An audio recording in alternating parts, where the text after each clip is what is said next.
Here are some of my thoughts on the 2024 AMG S63 E Performance. First of all, it's an absolute beast. This is the definition of a super saloon or a barnstormer. Perfect car for cruising across Europe in. It's got 800 horsepower, which is just nuts. It makes it the most powerful luxury saloon available in the world.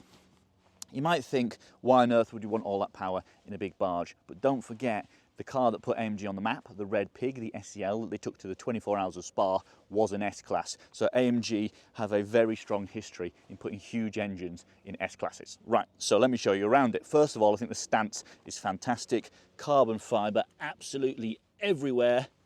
Huge 21-inch wheels with enormous carbon ceramic brakes. I just love those bronze calipers. They just say expensive.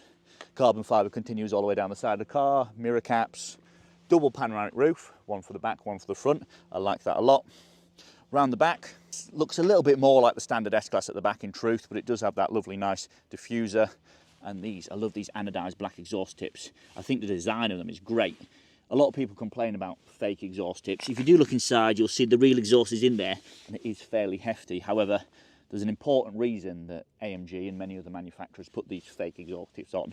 If you think about an exhaust system, if you were to ever get rear-ended in this car, if the proper tip was there, it would push the whole system up and potentially damage the engine block, which might write a car like this off, and you would not want that.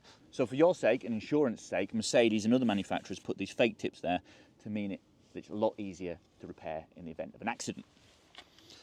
One negative we've got, the boot is not very big because of that hybrid system. I mentioned the hybrid system. It's got a 4-litre V8 producing over 600 horsepower, and that's got its own 9-speed gearbox coupled to an electric motor which has its own 2-speed gearbox. Super complex, and the two are intertwined very nicely. Most of the time this car switches seamlessly from electric mode to petrol mode. Every so often it is a little bit clunky, the gear change. I don't know if that's when the gearbox is cold or whatever, but I have noticed that whilst driving it. But generally, I absolutely adore driving this thing. I've done many hundreds of miles in this car in a week. As you can see, it's pretty grubby, but every time I get in it, it's very relaxing. It's a proper S-Class, but it's also a proper beast. When you flick it into Sport Plus mode, it comes alive. Obviously, adaptive suspension, adaptive anti-roll bars. Again, 800 horsepower, so that's 0 to 60 in 3.3 seconds for the all-wheel drive system, and a top speed of 180 miles an hour. So I'd absolutely love to go around Europe in this car. It would just eat up the miles. Some things are a little bit complicated on this car, like the keyless entry. Like, it's trying to lock it. I want to get in, but it keeps trying to lock it because the car was already unlocked. I've confused it, but the door handles were in. So like, I've got to get the key out at this point. Normally when the car's locked and you walk up to it, the door handles just come out. But if it's already unlocked and the door handles have gone in, then that's a little bit annoying. You've got to pull it twice. Sometimes a little bit of struggle. Too much technology on this car. Some of it was a huge benefit, others a little bit complicated, and I can see being a problem down the line, like maintenance on this car. This car in 10, 15 years, as things start to go wrong, it could get expensive. But in the back here, we've got screens, we've got blinds, we've got ambient lighting, we've got that Burmester sound system, even this little tablet that pops out. So if that seat's all the way forward in proper chauffeur mode with the seat reclined, then you don't have to be trying to reach at the screen. You can just control it from the tablet.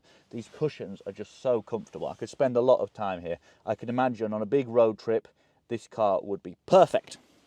And then getting in the front, which is where I've spent most of my time because I have enjoyed driving this car. It's got its dual characters, completely quiet, silent in electric mode. But then again, as mentioned, a beast when you flick it into sport mode. So lovely wood, this nice Alcantara steering wheel. It feels, because of its rear wheel steering and its clever adaptive anti-roll bars and so on, it doesn't feel like a big heavy car. It is really quite dynamic. And because of that hybrid system, if you come take a look at this, I've been 34 miles today and I've managed 68.2 mpg, which is unheard of for an S-Class and definitely unheard of for an AMG S-Class. So I think the fact that this car's got its dual personalities, it's a freak when you want it to be, but it's also extremely efficient, quiet and smooth when you want it to do that.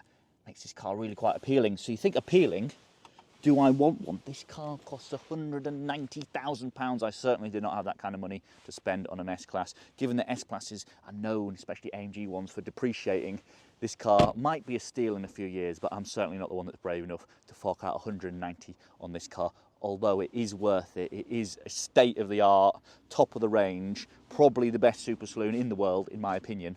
Looks fantastic, goes really well. It's got all the bells and whistles. What more could you want?